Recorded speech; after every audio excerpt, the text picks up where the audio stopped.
رب اشرح لي صدري ويسر لي أمري واحلل عقدة من لساني يفقهوا قولي وصلى الله على النبي الكريم وعلى آله وأصحابه أجمعين. اعوذ باللہ من الشیطان الرجیم. بسم اللہ الرحمن الرحیم. ادع إلى سبیل ربک بالحکمة والموعظة الحسنة وجادلهم بالتي هي احسن. محترم سامعین اور ناظرین کرام، السلام علیکم ورحمۃ اللہ وبرکاتہ. آج کے اس ویڈیو میں لفظ دعوت کے معنی اور مفہوم پر ہم غور کریں گے انشاءاللہ. قرآن مجید کی جو آیت میں نے پڑھی ہے اس میں اللہ تعالیٰ کا ارشاد ہے نبی کریم صلی اللہ علیہ وسلم کو کہ آپ بلائیے اپنے رب کے راستے کی طرف حکمت کے ساتھ، اچھی نصیحت کے ساتھ اور موعظۃ الحسنۃ وجادلہم باللتی ہی احسن، اور بہترین طریقے سے گفتگو اور ڈسکشن کے ذریعے سے.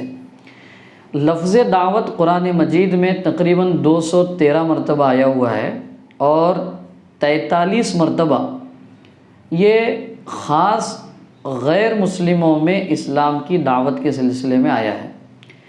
اس کا لفظی ترجمہ بلانا ہے، چاہے مسلمانوں کو بلایا جائے، غیر مسلموں کو بلایا جائے یا کسی اور کو بلایا جائے، بہرحال بلانے کو، انویٹیشن کو جو ہے اور کیا کہتے ہیں بلانے کو عربی میں دعوت کہا جاتا ہے.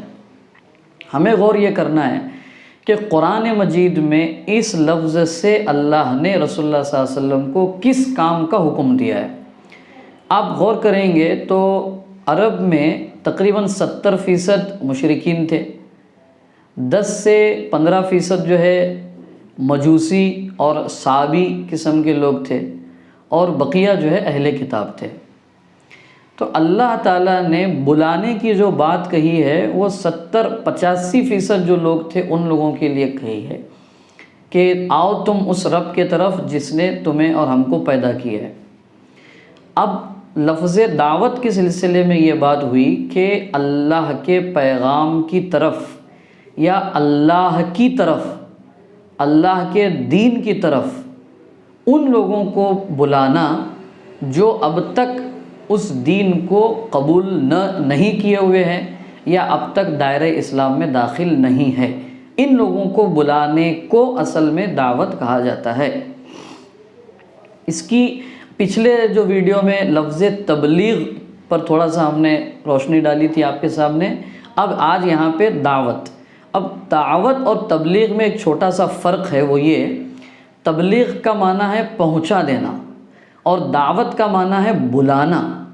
اس کی ایک مثال سے ہم سمجھ سکتے ہیں اس فرق کو.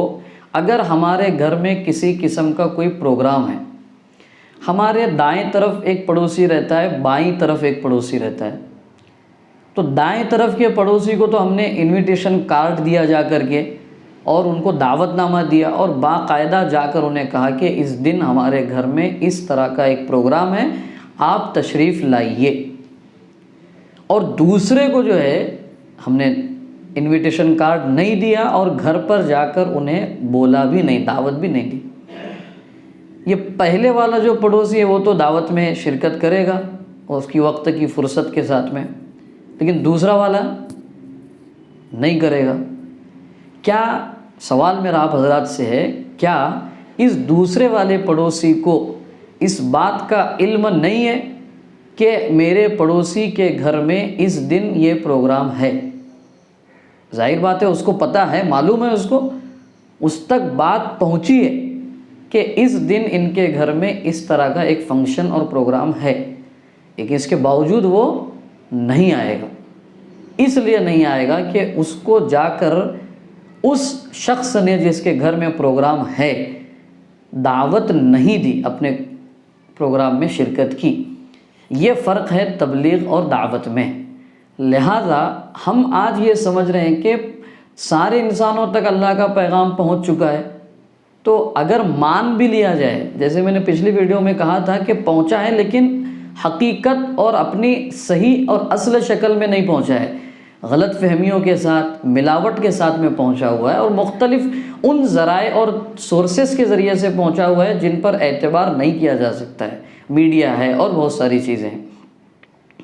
اگر مان لیا جائے کہ پہنچ بھی گیا ہے تو وہ لوگ اسلام قبول کریں گے، جبکہ ایک پڑوسی اپنے پڑوسی کے گھر میں بغیر دعوت کے اس کے پروگرام میں شرکت نہیں کر سکتا ہے، بھلا یہ پوری انسانیت اپنا سب کچھ سماجی، سیاسی، دینی سارا بیک گراؤنڈ اور پس منظر چھوڑ کر کے بغیر ہم ان تک پہنچ کر ان کو دین اسلام کی، اللہ کی دعوت دیے بغیر وہ لوگ اسلام کی طرف پہنچیں گے؟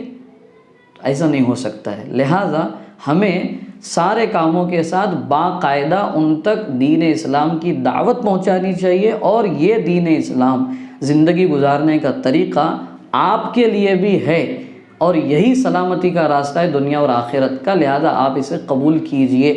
اس عمل کو دعوت کہتے ہیں۔ اللہ پاک آپ کو مجھے دعوت کے اس مفہوم کو سمجھ کر اس کے مطابق انسانوں میں اس پیغام کو پہنچانے کی توفیق عطا فرمائے، اور اللہ کی طرف بلانے کا کام کرنے کے لیے ہمیں ہمت اور حوصلہ عطا فرمائے۔ وآخر دعوانا ان الحمد للہ رب العالمین۔